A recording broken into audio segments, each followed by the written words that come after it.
Hello, Viking fans, and welcome to this week's edition of Viking Talk with Josh Morgan. I'm Brandon Davis, and always glad to have with me Warren Central head football coach Josh Morgan. Coach, great to see you. You too, Brandon. I tell you what, 28-0 win last week against Clinton, and against Pearl, and after that loss to Clinton, I know that had to be the bounce back that you needed for this team. Yes, it was just right.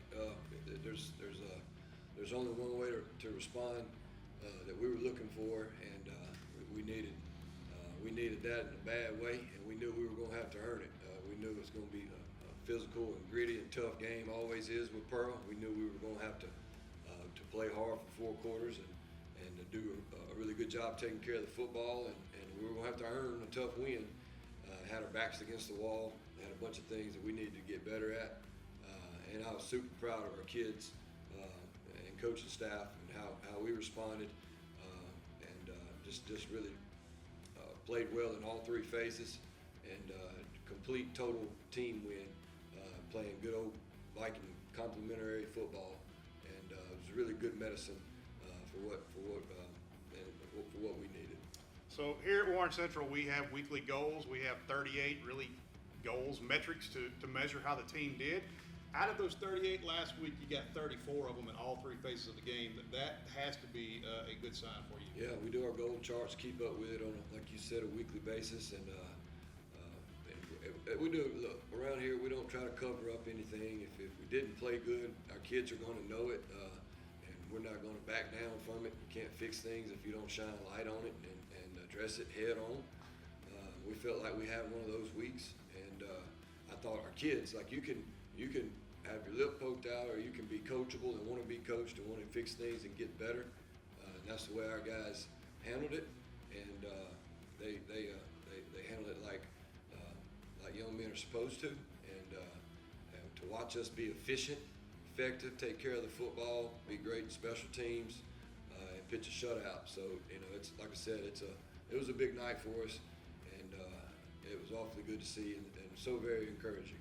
Against Clinton, we struggled defensively, which is really an outlier for this program. But Coach, the defense stood really tall against a very good Pearl team, very physical team.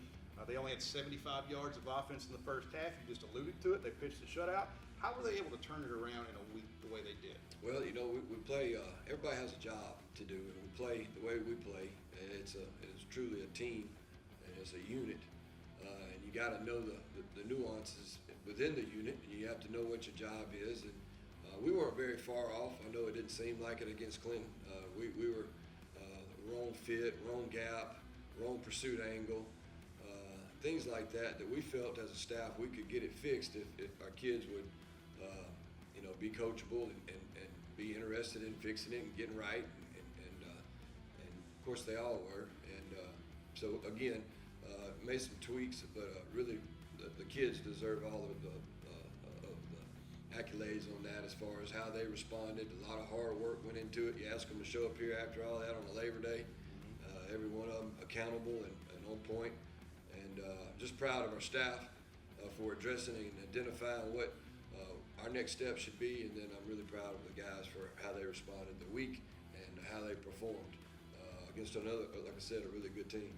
You and I have talked about it as we started these shows, the quarterback play of Nash Morgan. Things are starting to slow down for him. His 3rd year as the starter, but I thought last Friday night this might have been his best performance as a Viking quarterback coach, on the ground, through the air, not turning the football over. So talk about your quarterback's performance. We came out and kind of our game plan. Coach Rob had him doing some things early, kind of getting him in the flow of game. I thought he was efficient. I thought he got the ball out quickly. I thought our receivers did their job, which was, Blake made some really big plays over the middle on 3rd down conversions. You can't get into a flow of the game if you don't pick up 3rd downs, and I thought Blake was really important to that. But Mike and Tank made some big plays. But Nash was efficient, knew where he wanted to go with the ball, had a good week of practice. He's got to be the guy for us, and we have to put a lot on him, and I know he's anxious to be that and the competitor that he is, but and also feel really comfortable about him on the ground and using his legs and what he can do there. Really good athlete and running the football. So, I agree with you. I think it was his best game, and hopefully we can continue that trend, be consistent, and continue to get better. So he made some waves throughout the state, that being Nash Morgan. He had a highlight that you hardly ever see. A 3rd and 1, coach. We're trying to get a yard to keep a drive going, which we were over 70% on 3rd down conversion the other night against Pearl. But 3rd and 1, trying to keep the drive going. He takes a quarterback sneak and he takes a 67-yard. I've never seen that in football. Yeah, kind of figuring out what's going on, and all of a sudden he pops out of there. And but like I said, that's a lot of credit goes to our offensive line, who number one got us that 1st down. But then also Nash's mindset was, I'm gonna get everything I can, and just ended up having to be a 67-yard touchdown that we really needed and sparked our football team. There's a lot of different ways of winning games, and there's several different avenues and all kind of different phases. But he was trying to find a play, and just made a really good play and made a good run. I think he was more surprised than I was calling it from the booth, and I see him at the other 40. I thought he was down, but yeah, pivotal moment of the ball game. It was 7-0 at the time of the 2nd quarter. Getting that play took us into the half, being 14-0. Coach, you come out the 2nd half just as good, win the ball game. What was the message to you? What was the message to the kids after the game? Well, I told them that they got what they deserved tonight, because I thought that they earned it. I thought they played really clean football and were really sharp and executing. But they set themselves up based on their work week. Again, in our profession, when you go through a tough time, things can turn in all kind of different ways, and our culture really helps. Family oriented, and then they stay together. And there was no finger pointing, and everybody wanted to win. We didn't play good week 1, but how we responded, how we stayed together, how we got back to back, didn't listen to anything going on around us, and just focused on what we needed to do to get better. Everybody made that commitment. So when you do that and have that kind of buy-in, I thought that they reaped what they sowed during the week, and I was very thankful that they were able to do that, because it's a good life lesson. This is Viking Talk, visiting with Josh Morgan. Coach, a huge challenge ahead of us this week, an opportunity to continue the positive momentum we had from the Pearl game. We've got a very good Maverick team from Germantown coming to call. And what can you tell us about the boys from Gluckstadt? Yeah, well, this is a lot of these guys we've been playing for 3 years. They're that kind of a team. That, a lot of seniors, a lot of them have been playing for a long time. It's another school as a whole that's been growing and getting bigger and bigger. And Coach Mitchell has done a good job. They have definitely been trending upward, but they feel like this is their group. That they're a lot of them are seniors, a lot of them are returning starters from last year. I think it's 8 on the defensive side and maybe 9 on the offensive side. So that's it's overwhelming as far as experience. And then they really got it all. They have the size, the speed, and the experience right there. So this is going to be a good football team, and we're going to have to really be at our best to come out with a win. Offensively, this Germantown team is stacked, as Coach alluding to. King White at quarterback, he's dual threat. They have a pair of running backs, maybe the best tandem in the state, in Johnson and Branson. They have 2 Division I prospects at wide receiver in Coleman and Johnson on the edge, and then, of course, the big offensive line, very physical offensive line. As a defensive coordinator, how do you prepare for an offense of this magnitude? Well, there is no weak link, and there's no weak link. I think that they have, it all starts with the offensive line up front for them. They're very balanced. They can run the football. They can throw it as well. You got, like you said, you got two really good running backs. Plenty of talent on the outside. So, what we've got to do as far as preparation is we got to make sure that we are making them work for everything that they get. Can't let them big play us. We have to do a good job of minimizing that and really make them drive the football, give ourselves opportunity to make more plays. But we got to do a good job of containing, but also getting after the quarterback. There's a fine line there. So you got a dual threat quarterback, 2 really good tailbacks, a fullback, tight end that can do both things, an experienced, massive offensive line, and then the explosive. So you know, there's a reason they put up 35 points on Oak Grove in the first half. So it's you know, we have to do a good job of, you know, picking what we want to do, which would be minimizing big plays, and then being really smart and opportunistic about when to bring pressure and when to do things to kind of ratchet up the heat right there. Yeah, as Coach was alluding to, they hosted Oak Grove last week, one of the bigger surprises in the state. Offensively, they put up 35 points on Oak Grove. They had a safety as well as 37-0 in a running clock in the second half over the power out of Hattiesburg. So certainly a team to be reckoned with. Coach, this Maverick defense, they're giving up 18 points a game, still trying to get their legs under them earlier in the season. But this is a group that has a lot of talent on that side of the ball as well. A lot of talent, a lot of experience, and they do some multiple things. You know, last year that they were really big in slanting and moving and playing that game. Now they kind of again got a year older. Most of them are returning starters, so that they're kind of playing more straight up football, reading and recognition type stuff. But they're going to do a good job of keeping the shell around everything, and we're going to have to do a good job of taking what they're giving us, and being smart and being patient. And I think that's kind of where our offense is really good at, and so we have to do a good job of matching that with play calling and decision making.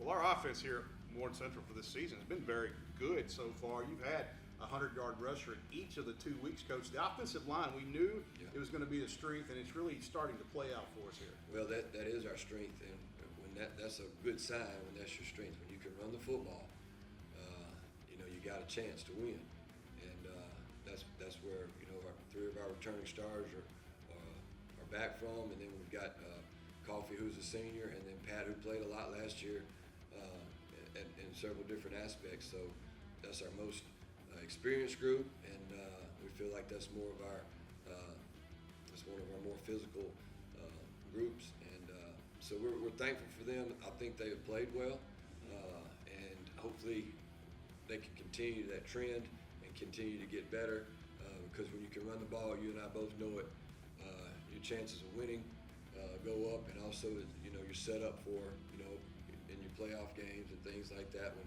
your cold weather comes in, you know, you got to be able to run the ball and take care of the football. So that's a good sign. It's a good thing for us. Well, with all the talent that's going to be on the field on both sides, looking at it on paper, Coach, I would think this is going to be probably not maybe a low-scoring game, but a 1 to 2 score ball game there at the very end. So talk about the importance of special teams and the hidden yards in this game. Yeah, absolutely. When you got two teams that are close, usually that special teams can be your, you know, that can be the swing right there. But, you know, we feel good. I thought our kicking game did good. Last week I thought we improved. That was another area we were improved on covering and protection and things like that. And again, we have a lot of guys that with depth, so our special team should be good.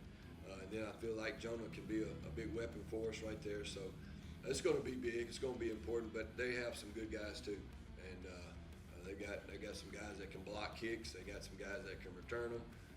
Their kicking game is always good. So you know, this game right here could go a lot of different ways. It could get one of those high-scoring affairs. It could be, you know, hopefully we can keep it close and give ourselves a chance to win there at the end. I want to talk about the punting game, and most people don't want to ever talk about the punting game, but I believe it's important, and I know you do as well. Jonah Artman, early in the season, he's averaging 44 yards on his punts. That's a good sign when you have a weapon like him that can maybe swing and turn the field over. Yeah, it is, and Jonah's never done that before. There's a lot that he has done, but that's not one of them. But here's the kicker, you know, our long snapper who's getting that ball to him is Anthony Strife, who is a sophomore, who is just kind of getting, you know, his feet under him. So, you know, like when we were talking about breaking in a bunch of new guys, you know, we're doing that in a lot of different areas, but very proud of Anthony for taking over that role, and Jonah exceeding and being ready for this moment. And he's got a pop to him, and he's getting some serious hang time on it. And a lot of that average is coming from guys that not fielding the punt because they don't want to muff it. And we're getting a good roll and getting some good coverage there. So that's been a good weapon for us, flipping the field, and again, playing really good complementary football where we're setting each other up. Well, I'm glad you introduced Anthony, because usually the only time you introduce or talk about a long snapper is when they have a bad snap. So Yeah. that's a good thing to talk about him. But Coach, this Warren Central program, and you as a head coach, you're 6-0 against Germantown. They know it, we know it, everybody knows it. But what have you done this week to have the kids to focus on just this game and not worry about any type of stuff? We have so much to get cleaned up and so much to focus on. Everything's been right here in front of us, and we're just trying to get better day by day, and got our heads down working. And they know that you turn on the film, and it doesn't take very long that we better be ready to play.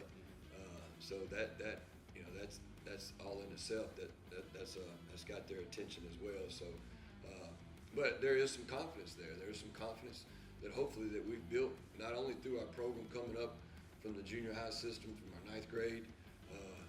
We have a proud winning tradition that our guys always feel like that they can win the game, and that's really important. So there's a fine line there. A lot of respect for them. We know what kind of game this is going to be. We've been fortunate over the past couple years, and so we have confidence, but we also have a great deal of respect for Germantown. Confidence and respect, but also one thing that kind of flips an advantage. If you're looking at it, we're playing at home, first home game of the season. Yeah. That's got to be exciting for you. I hope we have a good crowd. I know this. When we played Brandon in the 2-quarter jamboree, we had a nice crowd then. So Yeah. I'm hoping that same excitement will be there. I know our kids look forward to it. We look forward to it. I'm hoping it could be a good night for our community and our school, our students.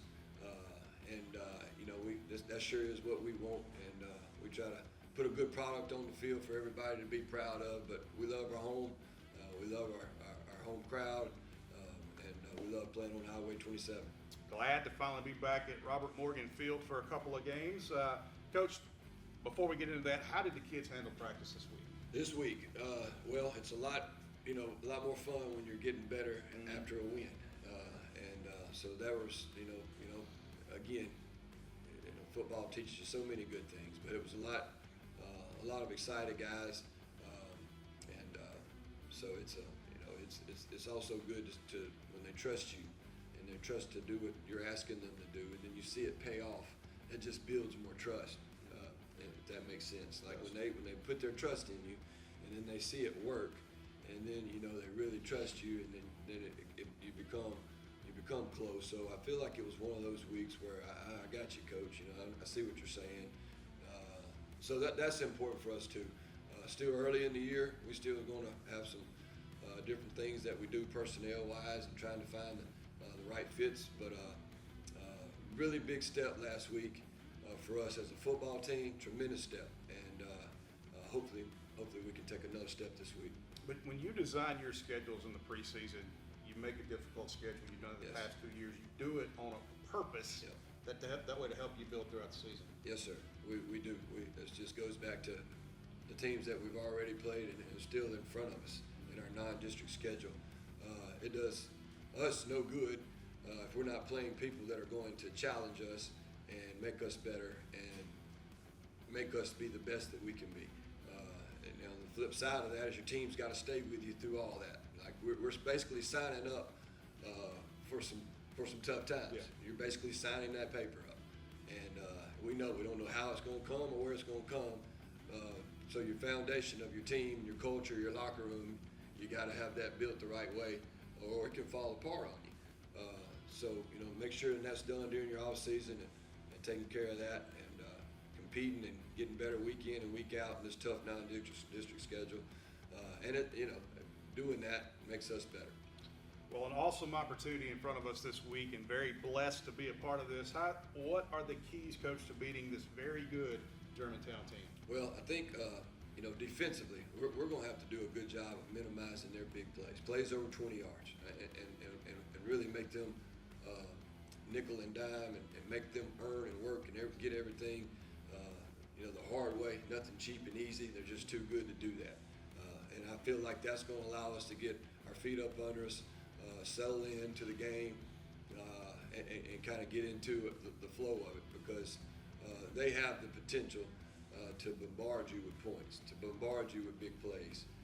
So we need to do a good job of that, and we're going to have to be patient as a staff as well to let it come to us and to the guys as well. I think offensively, it's going to be exactly what we're going to have to do a good job of taking what they're giving us. If they have, if they're playing a light box, then we're going to have to be disciplined and run the football and getting tough, hard yards running the football.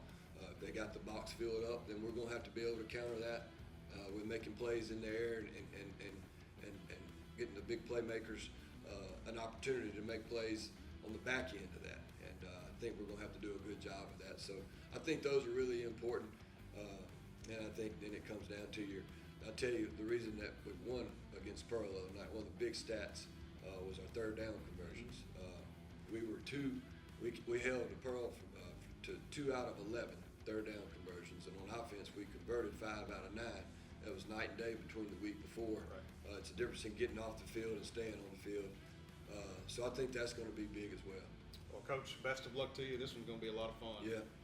Well, we want to thank you all for joining us the past 2 weeks. We have had excellent crowds at both Clinton Yes, and we at have. Pearl. It's been amazing. Yeah. So glad to see the Viking Nation traveling with us, and just thank everyone that's been involved. We're going to come back next week. We've got a big game that's on the horizon, Red Carpet Bowl against crosstown rival Vicksburg. We're going to go take care of Germantown first. When we do come back next week, we'll talk about Germantown, then we'll talk about Vicksburg. Well, for Brandon Davis, this is Josh Morgan. We'll see you next week. Until then, rise up, Vikings.